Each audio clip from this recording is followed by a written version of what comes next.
Hi, my name is Amanda. My name is Andre. Hello everyone, my name is Ayana. My name is Latanya Whitaker. My name is David Whitaker. And this is Jonas Ginn. My name is Elise. My name is Andre. Hi, my name is Brittany. I have been in Japan a total of 4 years. 10 months. Over 4 years now. 2 years. 5 years. 2 years. 3.5 years. I am a housewife and mother currently. I am an English teacher at the ACAL. Doing dispatch teaching, part-time work at a preschool, and working at a bar for fun. We are a gospel teacher, English teacher, musician, cooking company. I am a translator and game debugger. I first came to Japan as a musician, and I am an English teacher. I'm a translator and I'm a teacher. And I have been a minority every place that I've lived. Here, I feel like being black is celebrated. It's much more loved. I feel like Japanese people, they expect more of us. You know, they actually are rooting for us. Where I feel like in the States, they kind of have lower expectations. Like, why should it be a big deal if a black person gets admitted to Harvard? Japan really loves black people. Being a minority in Japan, I'm special. I get to do more things that I would have probably wanted to do in America, but the saturation of the particular minority makes me invisible. For example, you know, the music industry in America really saturated, right? I write songs for anime and video games. Final Fantasy 13-2, Xenoblade X Chronicles, and several anime. The example they gave me was like typical American commercial rap. I'm like, okay, just foolishness. So I wrote a song in like 2 hours and recorded it. They're like, cool. I think maybe the biggest difference is safety. Nobody's really trying to kill me here. Last week, I was walking to work in the morning, saw a police officer, kind of walk close to each other. I usually cross the street when I see a police officer, kind of naturally. He said, good morning. I said, good morning. You know, just walked away. Me living in Japan, I feel more comfortable, I feel safer. I don't feel that someone's going to shoot me just because of my skin color. So that's why, you know, I want to stay in Japan. With the gun laws the way that they are in Japan, I feel that it's safer for them. And he has so much love around him. And he can go to the supermarket or go to the convenience store for me at 4 o'clock in the morning and it won't be a problem. There's no need for me to be a tough guy. I can be a tough guy, but it takes a lot of energy. I like quiet, you know? I just want to be me. I just want to relax and be comfortable. Church in Osukana, where I go, they love us there. It's a bilingual church, Japanese and English, and they try to incorporate us. They want to get to know more about us and our culture. I've gotten a lot of support from just wanting to eat my country's food, or I teach gospel music, so wanting to learn about gospel music. I have my job because I'm an American. There are people who are perfectly capable of doing my job, but they just happen to be Asian and they'll never get it. People automatically think I'm cool. Unfortunately, a lot of that plays into the stereotypes that many people have, but usually it's not in a negative light. It's more of like they want to be enlightened, or these are things that they had these misconceptions about. I think a lot of Japanese people don't know about black culture, and it would be great to have more black people come to Japan and it just expose our beautiful culture that we do have, the history that we do have, so they can understand more. I guess their experience would be limited to what they see on the sitcoms or in music. And so it might not be a holistic view. But when you tell them things, I guess they're open to being corrected, some of them. Apart from telling them Jamaica is not in Africa, I also told them I don't know Tupac. Children point and say, Gaijin, Gaikojin. The picture taking of you, random picture taking, just walking by your picture and laughing. They always say that, you know, hey, you're black, so, you know, calling a black person the N-word is not cool. I'm a good dancer, I'm a good singer, I'm a good musician, or promiscuous. Catcalling gets really specific when you're black. They like to call you Beyonce. I got a lot of Whitney Houston, who I look nothing like at all. They will question you about your hair. People ask to touch my hair all the time. And feel free to say, get out my head, and get off my hair. One thing that kind of annoys me, and it's not that big of a deal, as in it's not something that would make me want to leave Japan, is that I don't like being randomly touched. My second month here in Japan, I went to Kyoto, and this old lady out of nowhere just like grabbed my hair and just like touched it and was like, "Ureshi, ureshi." I knew she was really happy to touch my hair, but it's just like, excuse you, this is my hair. I'm not touching you like an animal, so I would appreciate you don't do that. And a lot of times there are people who are that curious. People asking me, are they real? Oh. Are they heavy? It doesn't just happen to her. Yeah. Like, wow, your chest is big. Can I touch your hair? Yeah. They don't say, oh, can I touch your hair and touch? It's like, oh, can I touch your hair? Are they heavy? The negative experiences I have had have been like very few. I did have one guy approach me at a bus terminal, and he like sat extremely close to me and, you know, was like all up in my face, and he asked me if I was Nigerian, and then he like proceeded to like caress my face, and like I guess the look I gave him like kind of scared him away, and he like walked off. And that was a little unnerving, but that's like the only negative experience I've had. It's nothing to me now. The staring, the actions like walking across the street, that's probably still can get me. I was in my classroom and a little kid in front of all the parents called me Gorilla Sensei, and I didn't know how to react, whether to, I just had to like laugh it off.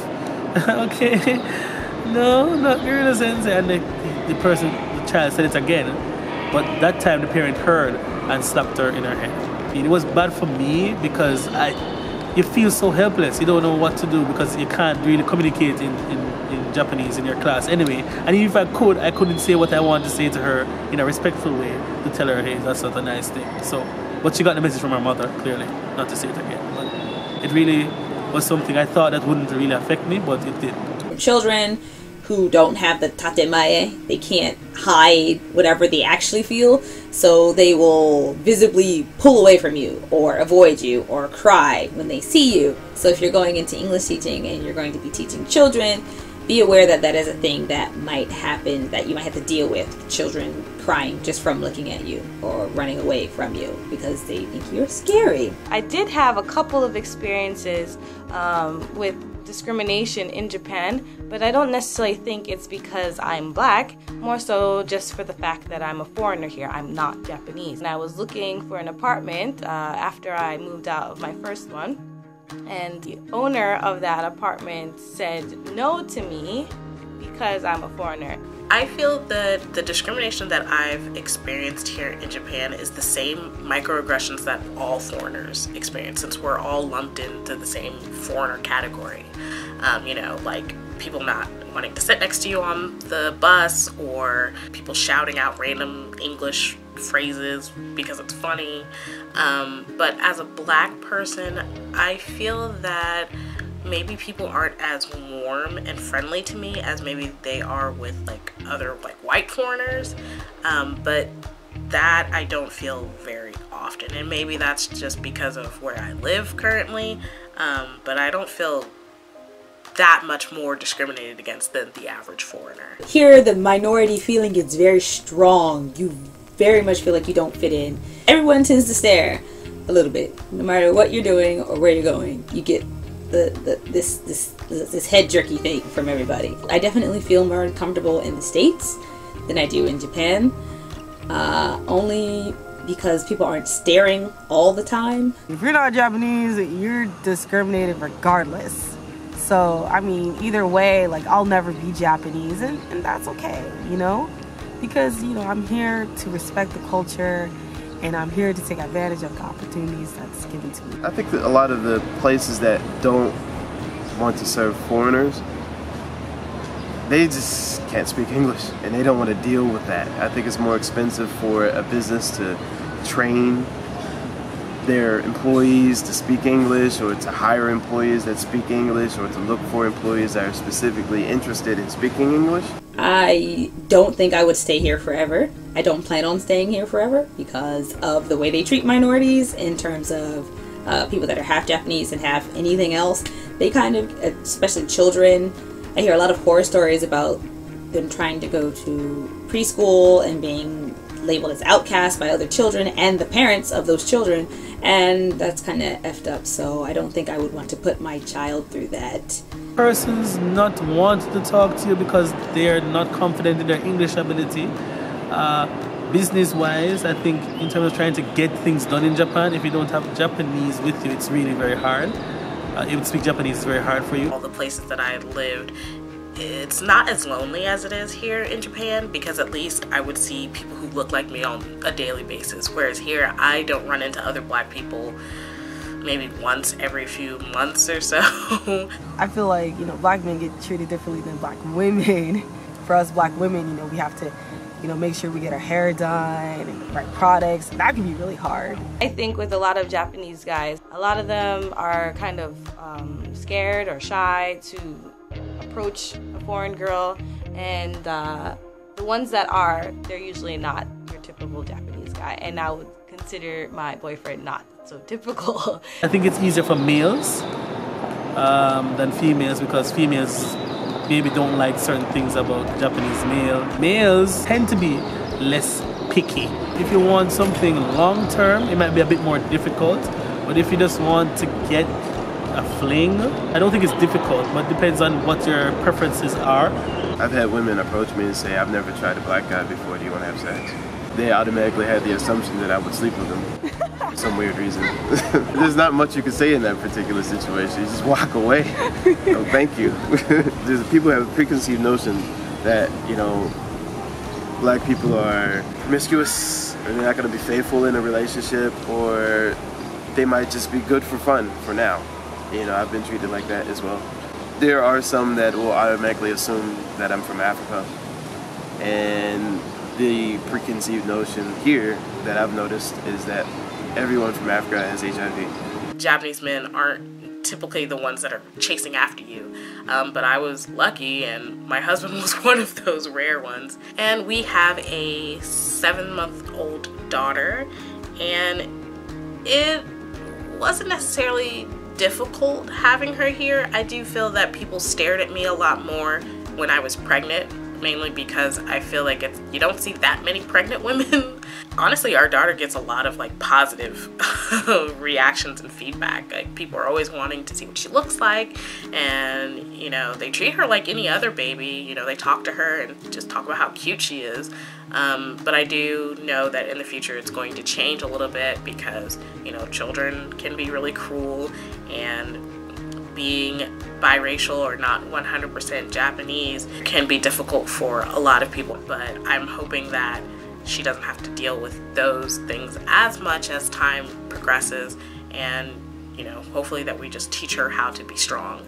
But so far she hasn't experienced anything negative. Guys are so intimidated by us because of what they see in the media and the music videos and stuff, and how we're so aggressive and everything. But it's if they come up to us and just say hi and talk to us, we're pretty friendly. In terms of dating Japanese people, I'm married to one, but we didn't date in Japan, so it's a little different. You get stereotyped more negatively here as a black woman, being loud or really strong, or someone who will not adapt to Japanese, gentleness, being, that's something you'll have to deal with. I had to deal with that at the beginning of my marriage, where he was like, you're not going to do this, you're not going to be like my mom, you're not going to treat me like my mother treats me, and it's no, I'm not. And we got over that pretty quickly, so that's good. People are always people. I mean, one thing since coming to Japan that I've learned is that people are pretty much the same everywhere. Just be nice. I mean, even ignorance is what really drives fear. So once you can clear up the ignorance, it's pretty much smooth sailing. There are things just like anywhere else where there are bad and good people, and the majority of people in Japan are good. It's just for you to kind of get used to their culture without forgetting your own. So it's like sharing, cross-talking culture, so that you can have an understanding. If you are set on coming here, just come to Japan and you know, take your experiences for what they are.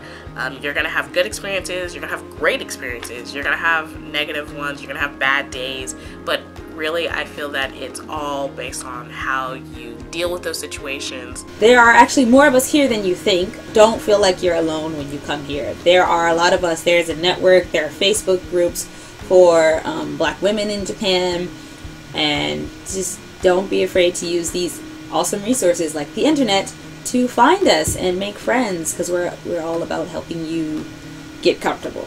Just don't give up and stay positive. And there's actually a nice group on Facebook, forgot the title of it, but it's probably Black Women in Japan, and there I hear some of other women's experiences in Japan, and also from many areas in Japan, and some of them have, you know, experienced some of these discriminations and racist remarks. So again, they've experienced, I haven't. But I do know that it's out there and I am aware of it. So if it does happen to me, I can probably, you know, face it a little bit better than me just being like, oh, nobody's racist, or me being angry at everybody because, oh, everybody's racist. I'm not gonna do that. So please come to Japan open-minded. And if you are in Osaka, please let me know. Live in your community and support your community. They will support you, and many great experiences will come. I strongly, strongly, strongly recommend making as many Japanese friends as you can. Japan has been nice to me so far. I've made some amazing friends. I'm mostly enjoying my time here. There's a lot of love here. There's a lot of love. So yeah, just come and try it. The worst question you can ask yourself is, what if? What if? You know, and you don't want to ask that, because then if you ask what if, you're going to envy other people on Facebook and first say like, oh, I wish I could do that. Like, well, then do it. What's holding you back? I think with having a daughter who is biracial, one of the things that I am really in tune to is other biracial or half kids. And I remember one time I was walking in a train station and there was a little girl who was half black.